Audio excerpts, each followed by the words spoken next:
It is a rainy morning, but we're gonna have an awesome time today, and we're gonna interview one of the best luxury custom builders in our area.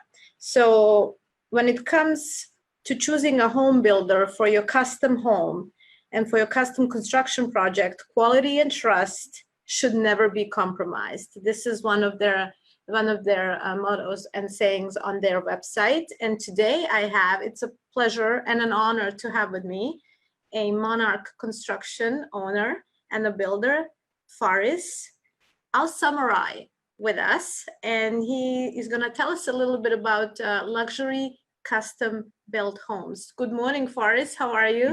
Good morning, Amina. I'm good, thank you. How are you?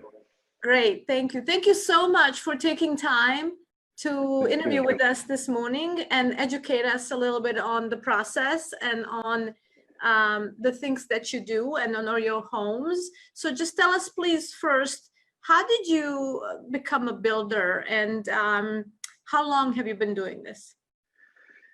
So we started about 2004, 2005. So it's been about 16 years, 15, 16 years. And it's funny that you mentioned how I started, because by trade, I am a civil engineer. And I started out building roads and highways and airports and tunnels. And in the 90s, in the late 90s, I went into IT. And I had an IT, this is a company that was doing well. So I had somebody building my own home. And he gave me a budget and a time, and halfway through we're over budget by 40% from the original budget. And so I had to fire him and I had to finish that. And at that moment, I really enjoyed the accomplishment that you see a house going from zero to a house where people actually gonna live in it, make memories, and that's, you know. So people start coming to me, asking me if I build for them, you know, if I can do that. So I said, sure, although the IT was very lucrative, but I decided, you know what, that's not what I want to do. So I got into this since then. Wow, so this is a passion. This is what I mean, I'm always have that eye for, you know, an eye for the smallest detail that you can see, and that would make us stand out, because when you walk into, anytime you walk into one of my houses, I want you to say, wow, what a nice house, not just walking into a house saying, oh, it's a new home. No, I want to wow people when they walk into any of my houses. So I am now sitting in one of your living rooms. I'm loving it. So what does the truly custom built luxury home mean? What does that mean? So we don't have a set of plans, like, you know, usually you have 4 or 5 set of plans and said, choose one that you like, and then we can build it.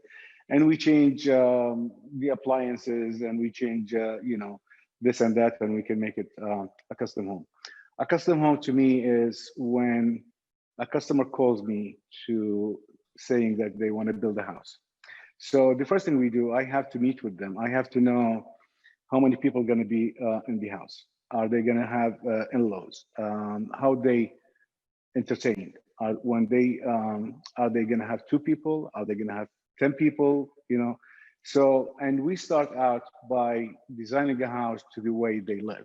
We don't just put a house out there and hoping it will fit what they need. So, you know, by asking all the right thing, then it's truly custom home if it's unique to what you need. All right. So, and you have been through different markets. You have been through the recession time. How did this change your industry? How did that last recession impact building industry, and what challenges did you have to overcome? So the 2008 was a black page on everybody in this you know, industry. The industry came to a standstill. it was a halt. Nobody's building, nobody's buying. Bank will not even give a loan. I mean, it was really a dark time, and so after about 2-3 years, markets start to go back up, but people are still on the edge. We adopted. We start to do addition to be able to, because people they're not building new, but they thought, okay, well, I'll add to what I have. So it's just a matter of surviving and get that period over, and we came out okay. Awesome. And how did the clients, consumers' taste change throughout the years? We've seen new materials, we've seen new styles. How did that change? And can you tell us, what do people like? Yeah, it's nowadays I see more and more young people getting into the custom home, and that's why the taste has changed. Young people come in, and with that, the modern taste and look happens. As the living room that you sitting in, that's one of my houses, and you can see, the clean, nice line to it. We always follow the motto that says beauty is in simplicity. So make it simple, nice, clean lines. And it's really, if you think about it, it's really not easy to make it simple, but we've been doing this so long. So we make it look easy, but it's not. To have it a simple house, that's what people are out for. They're not into the crown molding, the shadow boxes, and all of that. That's all gone From the past. And how long does it take from the start? Can you tell us a little bit about the phases that you go through, and then from the start till the end, how long does it normally take? Sure. That's actually it's a good question, because what I would like to do, I don't like for the owner to come in to me with a plan saying, I want to build this house. We like to get involved very early on, because when a client wanted to buy a land, I would like to look at the land to make sure that there is no easement, there is no RPA. You can build a house that what they have in mind to build. I have one client came to me, said, I bought a land, let's go ahead and build the house. They paid 1.25 for the land, and when we went, the land did not perk. So I mean, we could not build a house on it. So that's why I like to get involved early on to make sure that the lot is the right lot to buy, to be able to build. Once that happened, then we get into the phase of design. So the design permitting will take about 3 to 4 months. That's how long it takes for the design and the permitting. Once we have that, then the construction phase anywhere from 6 to 8 months. During that phase, we have a designer in-house that will make sure the house will be to the vision of the owner, to be to the vision of the owner, because a lot of times you see some nice pieces, like one piece here looks really nice, one piece here looks really nice. Put them both in the same room, they don't go together. Yeah. So her job to make sure that the design, the flow of the house all sit in a way that the homeowner envision it. And tell us a little bit about construction contracts. I know a lot of people and a lot of agents, realtors, have some questions about the contract. So lump sum versus management contract. Can you educate us a little bit about builder contract? Yeah. A lump sum contract, by definition, is a conflict of interest. The reason I'm saying that is because I am a builder. I know what the right thing to do. And I know, for example, you give me an X amount of money to build your house. So the more shortcuts I take, the more money I make. If I cut more, then I will make more. So that is what conflicts happen because, I know what the right thing to do, but if I do it, I will, lose this much money from what I'm going to make. So, and then you will have the allowance. For example, you will have something for the floor. Anything that goes over, then the contractor will make the overhead and profit on top of that. So, for example, a hardwood floor. If you, let's say, you choose a $2 per square foot hardwood floor, then my percentage, let's say, is going to be 10%. So that's 10% of $2. However, if you choose something for $10, then my profit margin will go up, but it's the same floor. It takes the same amount of time to install. It takes the same amount of effort to do a $2 hardwood floor versus a $10 hardwood floor. So that's why I don't like that. What we do is a management, contract, which means from day one, I'm going to tell you, it depends on the complexity and how big the house is. I'm going to say, I'm going to charge you X amount of dollars. And that's all what we're going to make from day one to that. So there is no incentive for me to have you choose more expensive stuff because I'm going to make more. And there is no incentive for me to sell you on anything. And as you know, nowadays, people go into online and getting 1,000 ideas about how to do things. My job is to advise you best of what I know, where to spend money on, where not to spend anything on.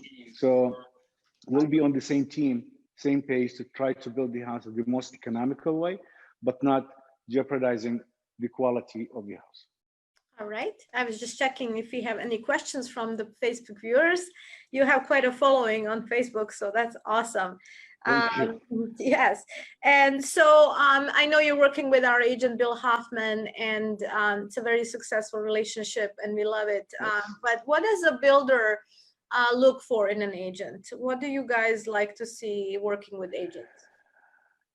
Yeah, that's actually, it's one of those things that people have this misconception about the agent.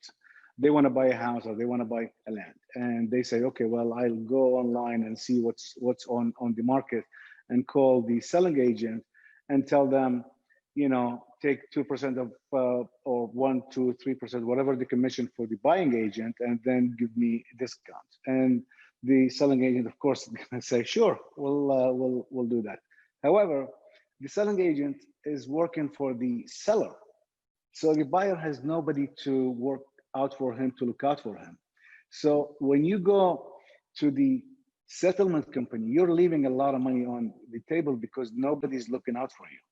So you have to have somebody looking out for you.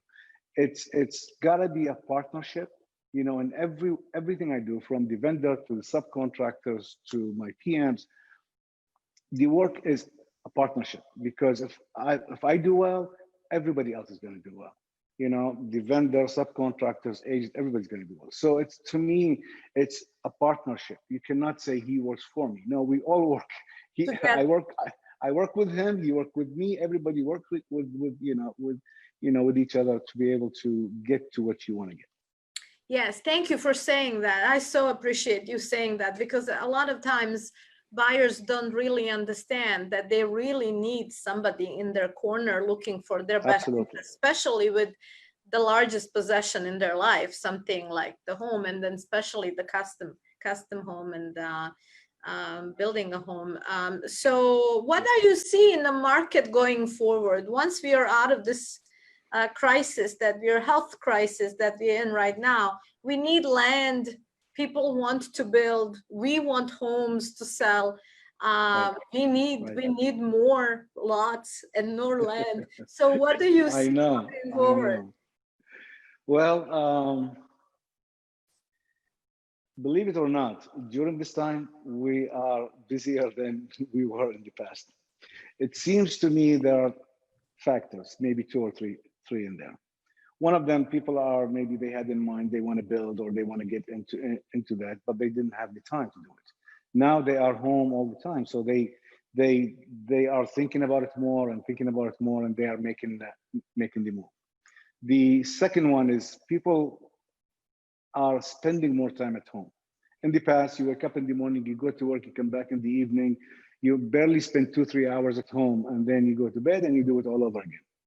Nowadays, it seems like people are spending more time and they are realizing that the house doesn't fit their lifestyle, you know. So now they are, going into that. I wanted to customize the home the way that I like, because nowadays, for example, the living room, nobody has that anymore because it's just a waste of space and waste of furniture and all that.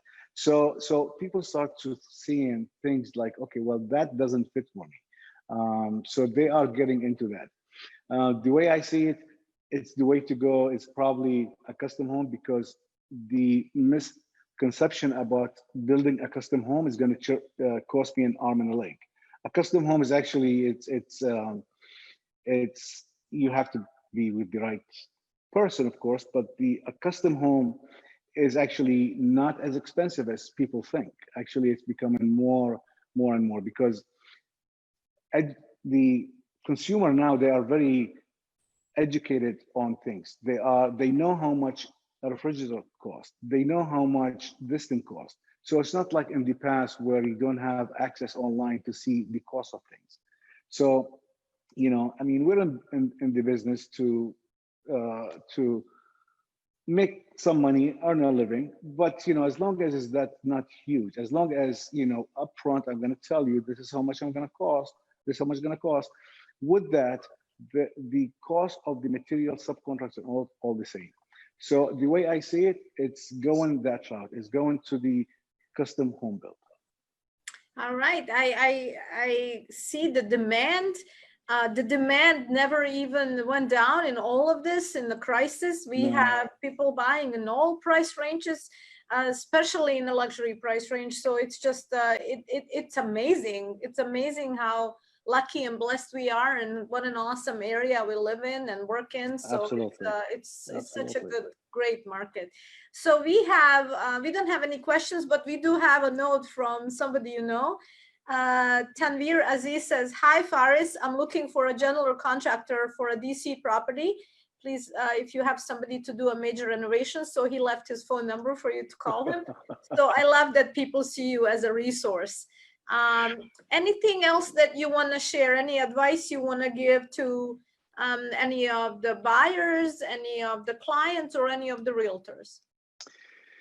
Yeah, so going into this, I really advise everybody that I work with is to get a builder that you choose early on, because that will help you even in the design. For example, we've done, I don't know, 33, 34, 35 houses in the past 3 years or so. We're averaging maybe 12 or 14 per year. So by doing that, you get the builders involved early on. First of all, they want to make sure, as I mentioned, that the lot is the right lot for you, and you don't have any issue. You don't have to compromise about the size of the house and the shape of the house to be able to build what you have, what you saw.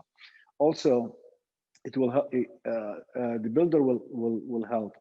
And when you design a house, there is a certain flow to the house. There's things that I know it might cost tons of money, but if we change it a little bit, it might cost way less. So get a builder involved early on to advise you in every step of the way.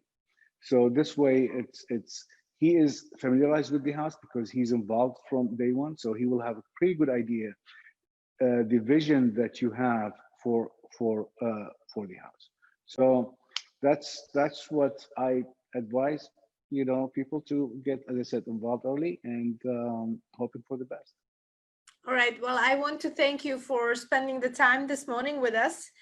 And I really, really appreciate you, and I appreciate this time spent with you. And I love your homes. Thank you. I'm from Europe, so I love the modern style and contemporary, and I just love it.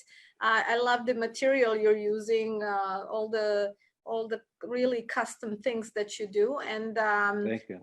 Really, really appreciate you. Stay safe, stay well. Likewise, and thank you so much. And thank Bill Hoffman for putting us together. And Bill's an amazing guy. Yes, he is. Thank you so much. Thank you, Amina. Stay safe. Bye.